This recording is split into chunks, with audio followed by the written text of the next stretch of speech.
شتان بين هذين المصليين، شخص يصلي ليرتاح بصلاته وشخص يصلي ليرتاح من صلاته،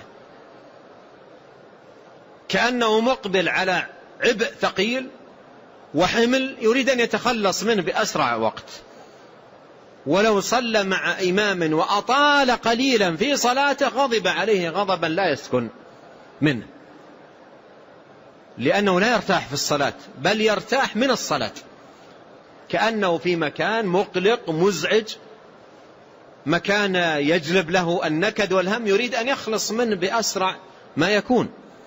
قال فالمحب راحته وقرة عين في الصلاة، والغافل المعرض ليس له نصيب من ذلك. قال بل الصلاة كبيرة شاقة عليه، وإنها لكبيرة إلا على الخاشعين.